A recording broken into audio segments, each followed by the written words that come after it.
Bayonetta 3 the situation. Bayonetta 3 situation. See what's going on, because this woman, the original voice actress, said that she got offered $4,500 for the role, but apparently she lied about that. And we'll get more into that right now. Situation is honestly just the gift that keeps on giving. You could say I'm running into the ground. I say, hey, I'm paying for my family's Christmas with these Bayonetta 3 videos because there's obviously a very high interest in it. And plus, I was one of the first people who looked at this story and thought, I feel like there's something more to it. The whole boycott Bayonetta situation.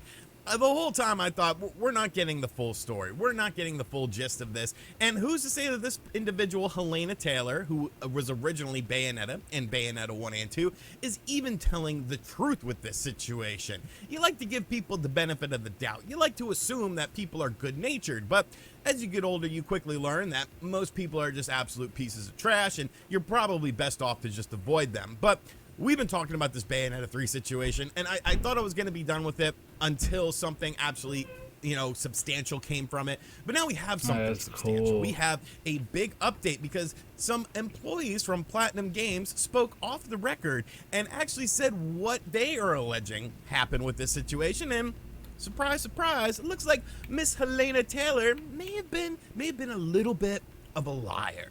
May have been a little bit of a liar with this situation. So this was initially broke by Bloomberg and Jason Schreier. He has me blocked, so we're not going to give him any love. We'll go to Andy over at Video Games Chronicle to get the latest information on this.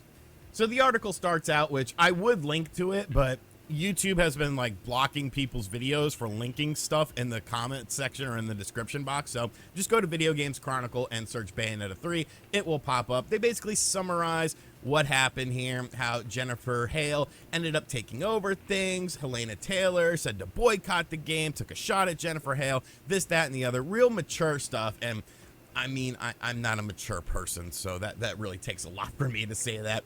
Taylor's videos have been viewed over 10 million times to date. So a lot of publicity was boiling over this. But however, sources cited in a Bloomberg report now have disputed some of the claims made by the voice actor, many of which the Video Games Chronicles can corroborate via our own sources, according to people within knowledge of the situation, as well as documentation reviewed by both Bloomberg and Video Games Chronicles. Platinum intended to rehire Taylor last summer. It's claimed that Platinum sought to hire Taylor for at least 5 sessions. Video Game Chronicle sources suggested it could have been as few as 4, with each paying $3,000 to $4,000 for 4 hours in the studio.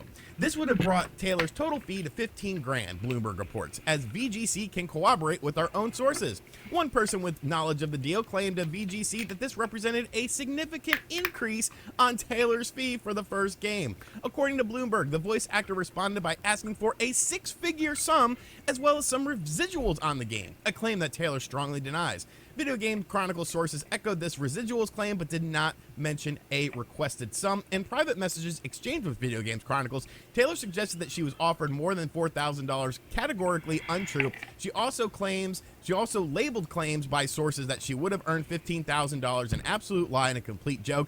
I'd like to put this whole thing in the rearview mirror and leave the whole bloody franchise behind, so I think I'll just let my video stand. I spoke the truth. Whew. You love to see it, man. You love to see it. So, basing it on this, and you have to remember, one thing that we don't know. Well, I'm just going to say something before he speaks, because I'm going to just throw in what I have to say about this. She may have gotten confused at first. No, then she wouldn't have asked for the 6 figures. So she may have just had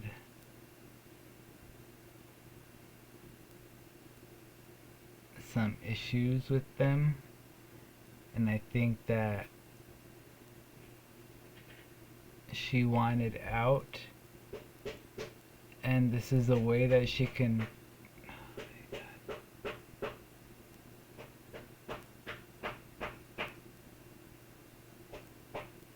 really. Anyways, she had issues with this company, so she wanted a way out, and then this was the way that she found to be the easy way out. She got into a contract dispute, and they said, well, you guys don't take me serious, you guys don't know my worth, and I'm gonna leave it. So they hired somebody for probably the same dollar amount that she would have gotten, Helena Taylor, and it is what it is. Let's see what RGT85 has to say. Looks like he's celebrating it. I don't know. Is what she was paid for Bayonetta 1 and 2. Like, we assume that it would have to be somewhat in line with this, but according to this would have been a substantial raise in what she was making as far as playing this character. And for her to ask for a six-figure sum, I guess based on incorrect math, thinking that this franchise is worth way more than it is, that to me sounds more plausible. That to me sounds like a situation where an offer was made, a counter offer was made, Platinum didn't like the counter offer, and they were just like, whatever, you know, we're done with this situation. If there's actual documentation that's supporting this, that Bloomberg and VGC have seen, I tend to feel like that documentation is probably a little bit more accurate. Now, people question why would Helena Taylor do this? Why would she sabotage her own career? And to that I would say, what career? She has no career in voice acting. If you look at her history of voice acting, she's been Bayonetta. That's it. She does other things for money. She does other things for work. So the whole, I can't put gas in my car that she said in her video, what does that have to do with anything? If we're to believe that you only do voice acting for video games as your major form of income and generating money for yourself, you haven't worked in 8 years. In 8 years, you have not done a single bit of work. I feel like at some point in time, you might have seen the writing on the wall with this. There's going to be people that never took an economics class or don't know anything about business that would look at this and say, well, even if it is $15,000, even if it was $15,000, she turned it down, that's not nearly enough money. She should have gotten more money, this, that, and the other. It depends. It really depends. When you look at someone like Jennifer Hale, look at her body of work. This is obviously what she does as her full-time thing. This is her passion. This is what drives her. If she's getting 15 grand a pop for doing all these different video games, working for a few hours in the studio, she's making bukus of money. Yeah. She's making tons of money. It's not a sort of industry where you take on one gig and then you just stick with that one gig, and that's the only gig that you do. It's something that you're constantly doing other gigs, other roles for other video games, because you're only working for a few hours at a time. You're only going into the studio for a few hours at a time. So I understand the sentiment that we romanticize this Bayonetta game, and we romanticize the franchise that it's making all this money. It's not making all this money. It's not making all this money. The sales for developing a game for 5 years need to be very, very high in order for it to even break even. I don't even think Bayonetta is breaking even, to be perfectly honest with you. I think Nintendo just has this as a franchise because they want it in their catalog of games because it looks good. It's like, hey, we do other games too. You know, we have games like Bayonetta that are for a mature audience. This game is probably not very profitable, if profitable at all. So to go out there and say that this franchise is worth millions, hundreds of millions of dollars, just shows you an absolute disconnect that people have. An absolute disconnect. And this even goes into the people that worked on the game, such as Helena Taylor. She doesn't even know what this game brings to the table. She doesn't know what this game does in terms of revenue. So I don't like to stick up for companies because I'm a consumer. But if I had to pick right now, because now, like I said in my previous video, there's three sides to every story. There's the he said, the she said, meaning, you know, whatever. The person one makes a claim, person two refutes the claim, and then somewhere in the middle is the actual truth. I tend to believe that somewhere in the middle is more so on Platinum's side with this, is more so on Nintendo's side with this, especially if there's legal documentation that both Bloomberg and Video Games Chronicles have seen. But you know what's a shame about this? There's still going to be so much misinformation about this that it's going to be ridiculous. I still see people commenting on Twitter posts about this situation saying, well, the franchise is worth like $500 million. She should be getting more money. And it's like, no, you don't know what you're talking about. You have literally no idea what you're talking about. You're making an emotional reaction based on absolutely nothing, based on a sob story video that had no real context, came completely out of left field, had no sort of backing to it, no sort of proof that would showcase that this is all that she was offered, and then you immediately sympathize with this person. And one thing I want to say is I expect all of those video game people that came out in support of Helena Taylor, all of those people who backed her and said, this is wrong, let me virtue signal. Are they going to make a response? Are they going to update their stance on this? Or are they just going to move on to the next thing that you're supposed to be upset about? You're supposed to be enraged about? It's always move on to the next thing. Alright, we figured out what, so she lied about it. Cool. The most shocking mystery in the history of television has been unveiled. Who is Sauron? The Lord of the Rings identity. Who do you think it is, guys? Who do you think Sauron is? We're gonna figure out who Sauron is. Spoiler alert. It's this guy. Has been shrouded in darkness since the beginning of the Rings of Power. The whole world has been shouting and screaming at their televisions in a frenzy not heard since who shot JR, who killed Laura Palmer, and who is that? Now, after 8 gripping must-watch episodes, the truth is not out there, but here. The Nameless One has a name. The Dark Lord has entered the light. Who is he? Here is a roundup of all the Sauron suspects and how Amazon built towards the most satisfying climax and unpredictable twist in all of television. Waldreg's first words are poison. Literally, poison more likely. His words do not get any sweeter. Hey, baby, you know I'm talking about look good on your feet. You look better on my bed. They are full of anti-elf bile, misogyny, and mumbling. In a scene straight out of Shawshank, Waldreg's villainy escapes. Sauron! It is a power fashioned for our ancestors, by his master's own hand. A beautiful servant he was lost, but shall return. Have you heard of him, lad? Have you heard of Sauron? Up until this point, Waldreg was just a typical old white sexist male. Now he's a Sauron groupie. Or is he Sauron himself? Waldreg cannot accept progressive new leadership, so begs to join the whitest, out-of-datest males in Middle-earth.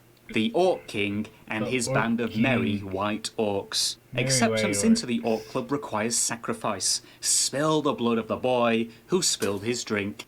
No spillage goes unpunished. Waldreg gets his revenge and joins his orc brothers and sisters. Who is responsible for unleashing hell on Middle-earth? Waldreg, of course. Or should we call him Sauron? A wizard without a name? Big red flag. Or is it a big red herring? The only other wizard who must not be named was Lord Voldemort. Could this one be the Lord of the Rings? He crashes into Middle-earth in a fiery blaze of glory, wearing only a loincloth. The scorched earth looks like the eye of Sauron. Very suspicious. When engaging in conversational intercourse with the female Frodo, his screams are not orgasmic, but blood-curdling. Only an evil as great as Sauron could possibly possess such a demonic voice. The demon even eats like one when he goes full Timon and Pumbaa. In the forest, he dances with wolves and smacks the floor, releasing a shockwave with the same intensity as Sauron in the Fellowship. He then channels another infamous villain, Mr. Freeze. Everything freezes. In the aftermath of Mount Doom's eruption, he erupts on this tree, toppling it onto a poor defenseless Harfoot. This wizard is a monster, and only deserving of an apple, a rotten one. The tree later rains apples, but the damage has been done.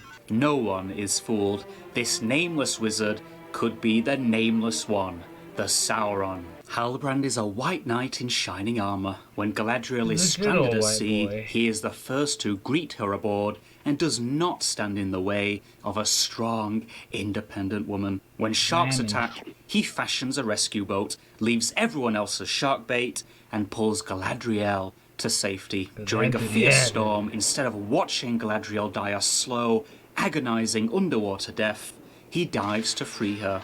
If he is Sauron, he has a funny way of showing it. Of all the white men and then she helps him up. males in Middle-earth, he is the most heroic, the most human, and the most you would like to meet down the pub for a drink. Time and time again, he is willing to sacrifice himself for Galadriel and the greater cause. He may struggle to get a word in edgeways or make decisions with the chief elf around, but he is otherwise an all-around nice guy. Of all the Sauron suspects, he is the least suspicious, so we can rightly write him off as Sauron. Appearances can be deceiving. Do not let Largo's short stature and humble nature throw you off the scent. There is plenty of evidence to point the way to Sauron. In his very first scene, he is carrying a white rabbit, a massive clue. Everyone knows that if you follow the white rabbit, you will find yourself in Wonderland or Mordor. Rabbits are associated with witches. Why not the Witch King of Angmar, the leader of the Nazgul? A short time later, Largo is putting up a hammock, but loses his footing when the wizard not named Gandalf plays tic-tac-toe. None of the other Harfoots lose their feet. Why is Largo the only one who rolls his ankle? Perhaps white magic only affects dark magic. Despite a broken ankle, he is quickly healed as if by magic. He leads the pack through the woods, but disappears when a pack of wolves attack the wizard. Coincidence or a cunning plan? Again, when the tree almost crushes an innocent Harfoot to death, he stands idly by, watching with the face of pure guilt. He proudly announces the sudden, bountiful harvest after the White Wizard is gone. A celebration, for he is Sauron, half human, half elf. 100% Sauron. Elrond deceives at every turn. The Lord of Rivendell claims to be Middle-earth's finest poet, and yet his prose is less Shelley and more second grade. In an early conversation with Galadriel, she calls him a politician, and yet he has to use hard labour, not soft skills, to reach Durin's ear. In the Battle of the Hammer, Elrond looks like a stiff breeze would blow him over, yet more than holds his own against the much more muscular Durin. Later, Elrond reveals he lost on purpose. From where does he draw such brute strength? When he discovers Durin's mind has mithril, the precious metal stronger and lighter than steel, his ears prick up as if he has visions of the future. He concocts a plot that, no matter what, the mithril will be his. The lust for mithril lands him in prison, turns Durin against his father, and even wakes up a sleeping giant. But he will stop at nothing to get his hands on his precious. In the greatest twist in Middle-earth history, is the Lord of Rivendell actually the Lord of the Rings? No one tosses a dwarf.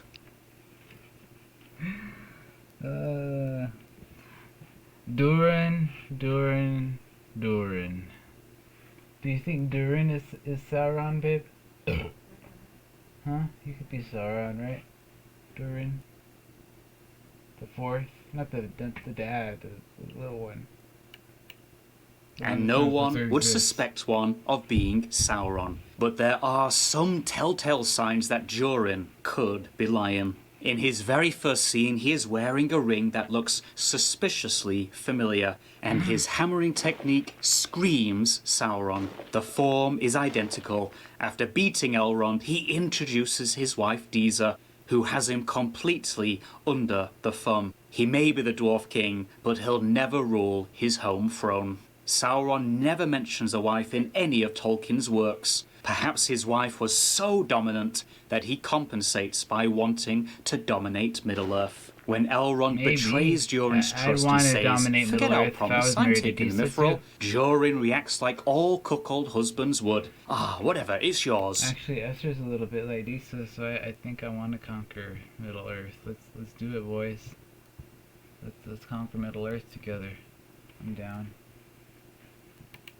At some point, it's possible Durin reaches breaking point, lets out all his fire and fury, divorces Disa, swears vengeance on the mithril-stealing elves, and becomes the Dark Lord, the Lord of the Rings. Future King Pharazôn's evil is apparent from day one. He interrupts his wife Miriel and makes the decision himself on Galadriel and Halbrand's stay in Númenor. The patriarchal Pharazôn rouses a rabble of white males in a populist anti-elf speech that would make even Chancellor Palpatine blush. Behind the scenes, he plots the destruction of all elves and can hardly contain his wicked excitement when he hears his wife is leaving him for Middle-earth. In all conversations with his virtuous queen and the godly Galadriel, he wants to share his opinion and have his say in any decision-making.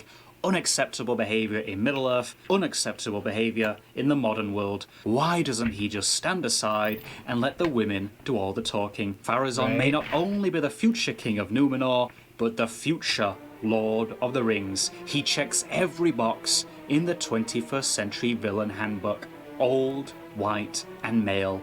If he is not Sauron, then Sauron has real competition for remaining the most evil of evils in Middle-earth. Who else could be Sauron but the whitest male in Middle-earth, Adar, the king of the orcs? His evil knows no bounds, for he is industrializing Middle-earth, enslaving elves, and transforming all black orcs into white ones. He tells Arondir that he is no god, at least, not yet.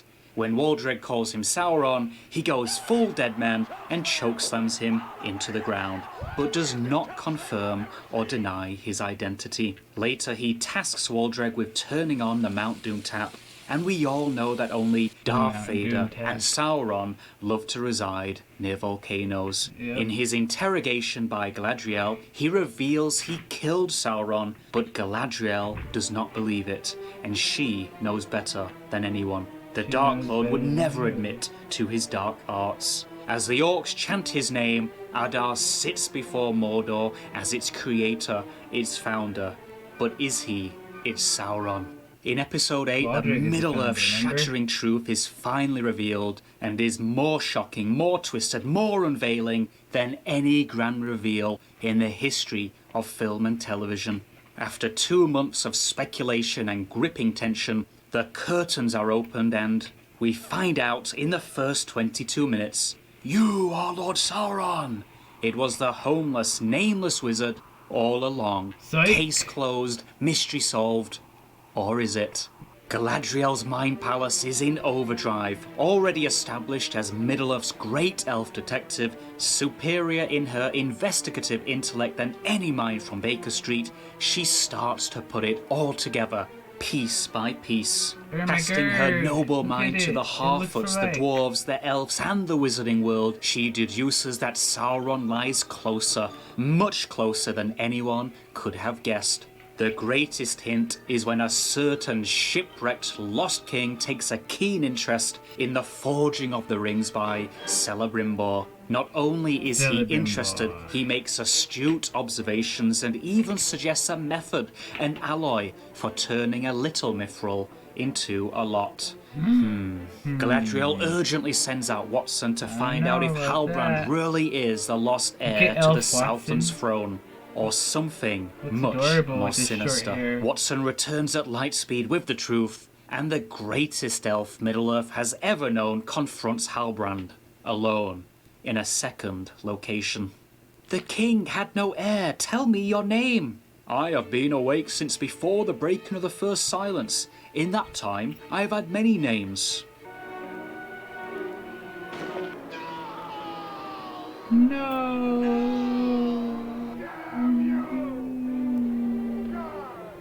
Damn you. Oh, the hell. Sauron pleads with Angel Galadriel to forgive him. If ever I was to be forgiven, then I had to heal everything that I had helped ruin. No penance could ever erase the evil you have done. All others look on you with doubt. I alone can see your greatness. You would make me a tyrant. I would make you a queen. I will never be at your side. Sauron does not take the rejection lightly. Sauron lives! I am in Sauron! Because of you! It's all... Ooh, look at that. Great pause. It's all Galadriel's fault, and it really is. Galadriel made Sauron who he is today, or was. Is in the books. Amazon did it first. Amazon made Tolkien write Sauron an incel. The most shocking revelation in the history of Middle-earth is revealed. Sauron became Sauron and became obsessed with the One Ring because Galadriel turned down his marriage proposal. If only he had chosen a more romantic place to propose than a raft in shark-infested waters. Hell hath no fury like a Sauron scorned. In the pantheon of film and television mysteries, J.R., Laura Palmer, and the Lost Polar Bear can now step aside, for the Sauron mystery has made them history. Over 8 dramatic weeks, the world was caught up in a guessing game frenzy. Is it the half-foot with the rabbit, the wizard with no name, Waldreg the pub landlord, the king of the orcs? No, it was someone no one suspected or expected. Halbrand, the nicest white man in Middle-earth, outed as the most evil by Detective Galadriel. Not even M. Night Shyamalan himself could have devised such an outcome. It was so shocking, so unpredictable, that even Jane Austen would have scratched her head and turned off the television. The Rings of Power ends on a shocking high, and now just one mystery remains. How can they possibly top that in season 2? I have no idea how they're gonna top it, but it'll be magical. I'll tell you what.